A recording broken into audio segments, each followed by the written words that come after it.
Hi guys, I'm Shayda Campbell, and in this week's tutorial I'm going to be showing you how to create these simple yet beautiful watercolor holiday cards or Christmas cards.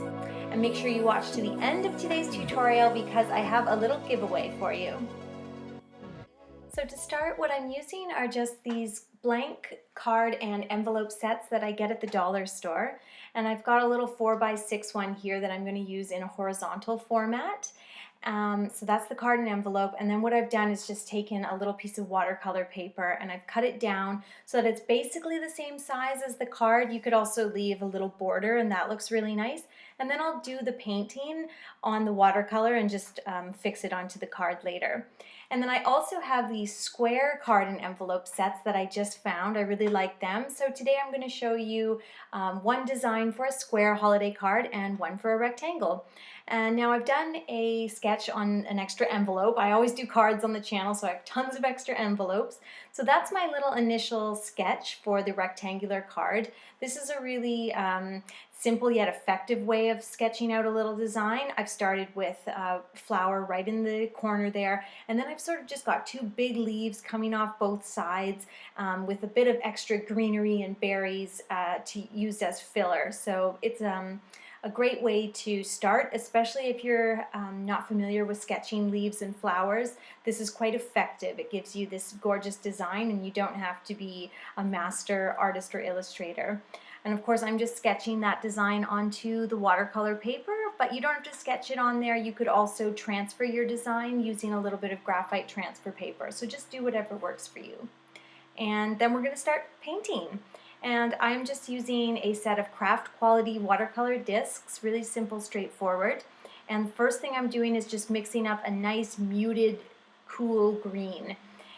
So I'm taking green and I'm mixing in a little bit of purple and blue and brown, and so it's not going to be this bright primary green right out of the tube or right out of the disc as it may be. And I'm going to start by just painting the large evergreen sprig that sort of goes across the bottom of the card here.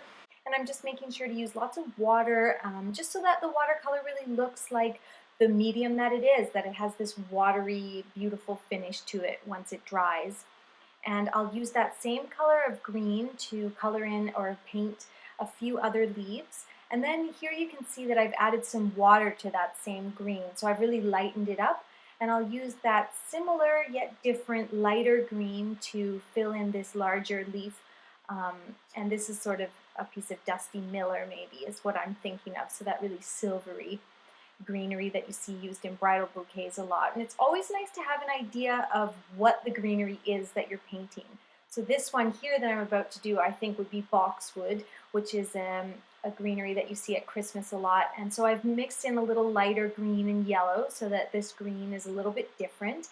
I think it's important when you're doing a lot of greenery on a card like this to mix some different shades of green. And you can see here, if you look at my palette, I've started with one and then I've sort of mixed and changed the greens so that the greens sort of flow. They're all similar, yet they're different.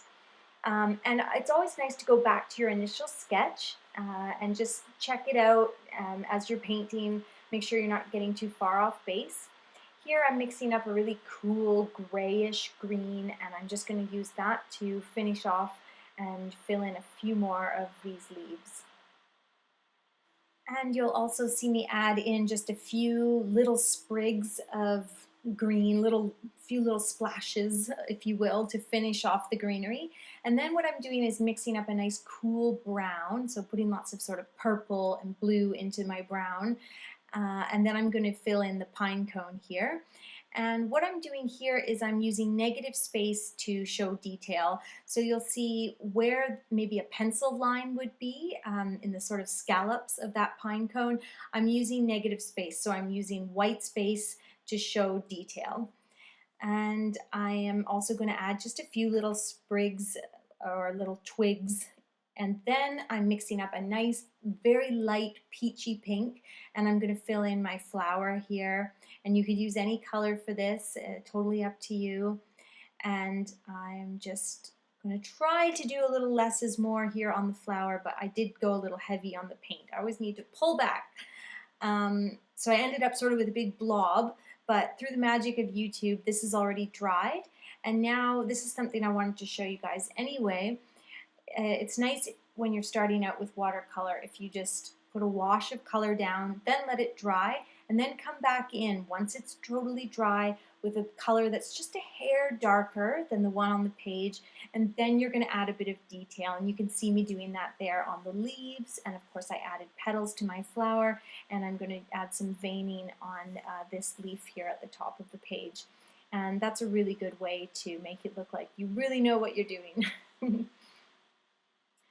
Okay, let's let that one dry for the second time, and we're going to do our square card. So on the square card, the design is a round wreath, and square format is really nice for doing things that are round. And I'm going to pretty much speed through this one because I don't want to bore you guys with the whole painting process. But I'm using a formula for creating a watercolor wreath that I've done in videos past, and I will link the full tutorial in the description below. But what I'm doing is just basically thinking of different types of greenery, like maybe boxwood and evergreen, and I'm using different colors to show these different types of greenery. And then I'm just sort of weaving all these different sprigs of greenery together, so you get this sort of woven together wreath look that's really fun to paint, and it's really hard to mess up. But I will link the full tutorial if you want more info. It's actually been one of my most popular tutorials, so I'm really glad that you guys like that one. But that's what I'm doing here, just weaving together similar greenery, and it gives me this look of a wreath. And then at the end, I'll add in some little pink berries. You could do purple, you could do any color, and of course a little bit of brown, a few twigs, and that's that. Now here's what the other card looked like when it had finally dried. This one I think was very effective. I was really happy with how it turned out. I don't really have any complaints about that. I'm happy with it, and I'm excited to add in my black pen on top, my artist pen. Now this second one, this is dry now. I don't think it was quite as effective. I made some mistakes. You can see there on the left-hand side, the evergreen sort of bled into the leaves below it, so that's not great. And that same left-hand evergreen sprig, also there was too much water, so it ended up getting muddled, and you can just see that the water sort of pooled, and I think you can sort of tell that I wasn't in control of that watercolor as an artist. Now, I'm not trying to beat myself up. I just want to show you guys where I could have done better. Otherwise, I'm not being a good teacher. So another tip is to flip your wreath upside down and check if you kept it symmetrical. It's sort of a bummer if you didn't. It's always good though to know so that you can try to fix it and even it out. Holding it up to a mirror is also good for that. Now a lot of those mistakes that I just mentioned, I'm going to be able to sort of fix and change because I'm adding in this bit of artist pen detail on top. Now this is a style that I really love, but as I always say, you don't have to do this. Watercolor certainly doesn't need this illustrative pen over top. I just love the way that it looks, and it does help to sort of cover up some mistakes. Now on this one, I'm just adding a nice black sketchy line for the flower in the middle there. I always do a bunch of little circles to represent the stamen in the middle of that rose. And then I just do some very sketchy petals. So I go really light with the artist pen and just try to keep it really whimsical and easy and fun. I hope you guys are enjoying the first Christmas tutorial of the 2017 season. If you are, please, while you're thinking of it, hit the like button, hit the subscribe button, and leave me a comment. Always comment, comment, comment. Let me know what you liked about the video, what you didn't like, what you'd like to see next week, or what you'd like to see this Christmas season, because I'm still busy working on Christmas tutorials.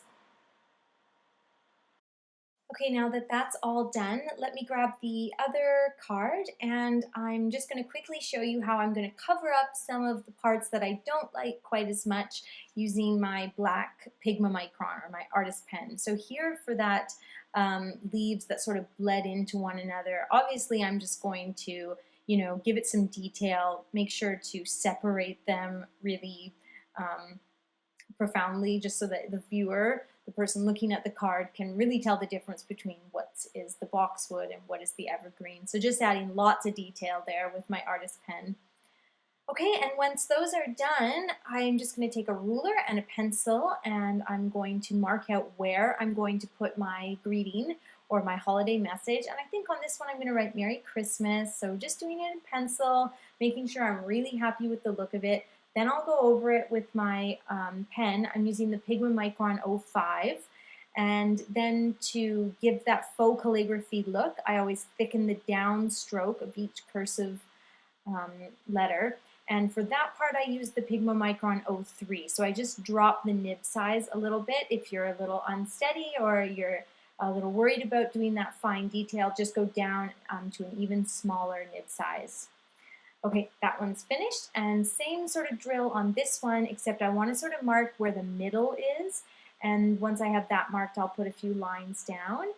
And then on this one, I'm doing a printed, just a sort of a funny print and just writing happy holidays. So really simple, and mainly what I'm worried about here is just keeping it centered so that it looks nice and cohesive. The last thing you want to do is work on a wreath like this and then put the message sort of off center. So that's all there is to it. Well, I hope you guys enjoyed the first holiday tutorial of the year. I love making them. It will be lots of Christmas goodies from here on in, so let me know what you'd like to see. And guys, there is a little contest right now on my Instagram, so if you head over there, I'm giving away 2 of these super cute pencil rolls. If you like to take your artist pens with you when you go to the coffee shop or wherever, this is the perfect thing. All you have to do is make sure you're following me on Instagram and then tag a friend in the comments below the photograph. 1 entry only, please, and international entries are welcome. Contest closes Monday. Thanks for watching, and I'll see you next week with a new tutorial.